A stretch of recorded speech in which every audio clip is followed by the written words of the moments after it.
مغرب سے NATO forces داخل ہو جائیں، مشرق سے بھارتی فورسز آ جائیں اور ہمارے ایٹمی دانت توڑ کر اور پھر ہمیں بھارت کے سامنے ڈال دیا جائے، نو ڈو ایز یو لائک. یہ ان کا نقشہ ہے. ہوگا کیا وہ اللہ جانتا ہے، ہوگا وہ جو اللہ چاہے. لیکن اللہ کا چاہنا جو ہے وہ کس پر منحصر ہے؟ یہاں انقلاب برپا کرو، یہاں اسلام لاؤ.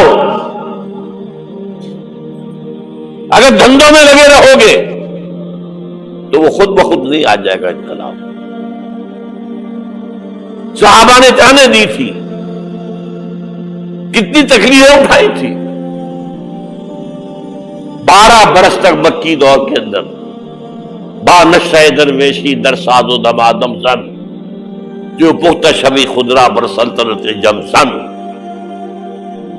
یوم طائف یاد ہے جو حضرت عائشہ فرماتی ہے کہ میں نے پوچھا تھا حضور سے کہ یوم احد سے زیادہ سختی بھی آپ پر کبھی آئی؟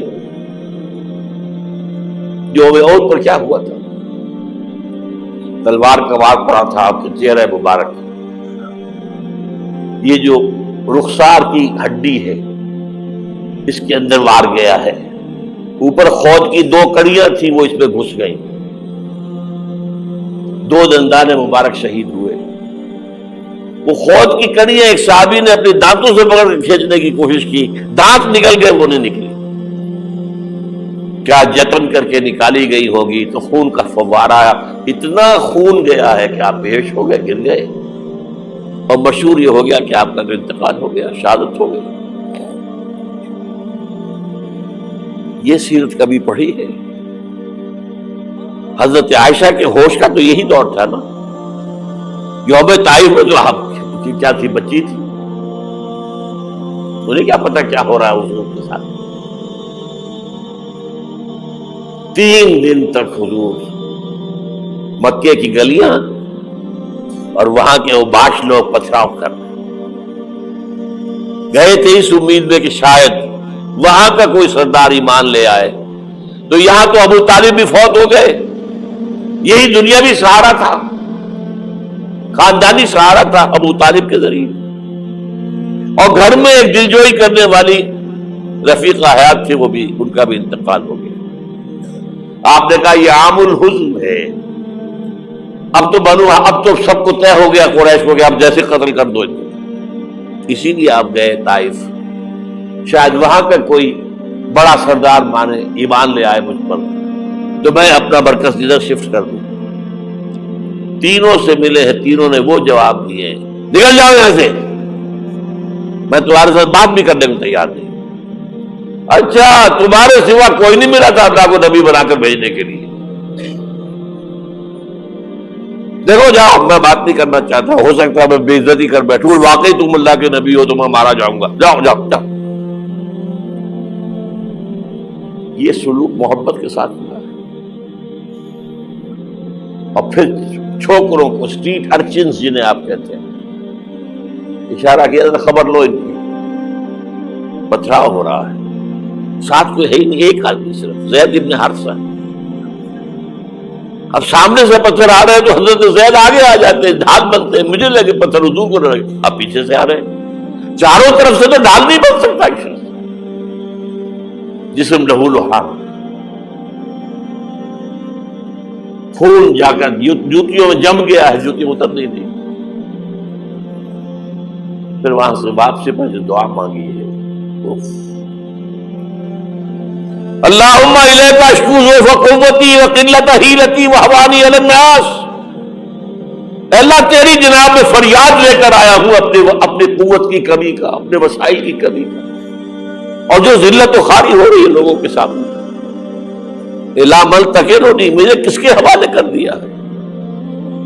الا بعیدی یتجہمنی، یہ میرے اوپر ہجوم کر کے آ جائے، حملہ کرے، اور عدو من لگتا امرے، یہ دشمن کے حوالے میرا معاملہ کیا، جو چاہے کرتے وہ. لیکن پھر عبدیت غالب آتی ہے.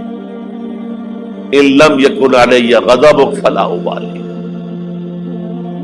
اللہ اگر تو ناراض نہیں ہے تو مجھے کوئی پرواہ نہیں. سر تقدیم خم ہے جو مزاج یاد میں آئے. مجھے اندیشہ یہ ہے کہ تو ناراض تو نہیں ہوگی. یہ تکلیفیں جھیلی ہے. سینکڑوں صحابہ نے جانوں کا نذرانہ پیش کیا ہے. احزاب کی جنگ میں فاقوں پر فاقے ہو رہے تھے اور ان فاقوں کی حالت میں خندق کھودنے کا حکم ملا ہے. لوگوں کی کمریں دوہری ہو رہی ہیں، پتھر باندھے ہیں اپنے پیٹوں سے اپنے چادروں کے ساتھ کس کر کمر دوہری نہ ہو جائے. اور جب صحابہ کدالیں چلا رہے ہیں تو کیا کہہ رہے ہیں؟ نحن الذین بایعوا محمدا علی الجہاد ما بقینا ابدا اللہم لا عیش الا عیش الاخرہ. صحابہ کہتے تھے ہم وہ لوگ ہیں جنہوں نے محمد سے بیعت کی ہے کہ جہاد کرتے رہیں گے جب تک جان میں جان نکل جائے تو بات اور جان ہے، چاہے ابھی بھوک سے کمر دوڑی ہوئی جا رہی، جان تو ہے. اور ایک دفعہ کہتے تھے اللہم لا عیش الا عیش الاخرہ، اے اللہ عیش زندگی تو آخرت کی زندگی ہے. اور حضور فرماتے تھے، حضور کے بیٹھے ہوئے نہیں تھے گاؤں تکیہ لگا کر، پتھر اٹھا اٹھا کر خندق میں سے لے جا کر باہر پھینک رہے تھے. جب صحابہ کہتے ہیں اللہم لا عیش الا عیش الاخرہ، حضور فرما رہے ہیں فاغفر للانصار والمہاجر، اے اللہ ان انصار اور مہاجرین کی مغفرت فرما دے. پھر حضور کی خدمت میں کچھ لوگ آئے، حضور اب یہ فاقہ ناقابل برداشت ہو گیا، دیکھیے ہم نے یہ پتھر باندھے ہوئے اپنے پیٹ کے ساتھ. حضور نے کرتا اٹھا کر دکھایا، وہاں 2 پتھر بندھے ہوئے. یہ ہے سیرت النبی. آپ کس چیز کو سیرت النبی سمجھتے ہیں؟ بہرحال اس موضوع پر میری ایک کتاب ہے منہج انقلاب نبوی. یہ انقلاب کیسے آیا تھا؟ اگر دل میں ذرا بھی آرزو پیدا ہو گئی ہو کہ اللہ قبول کر لے مجھے قبول کر لے اس کام کے لیے، تو وہ کتاب آپ کے لیے مسٹ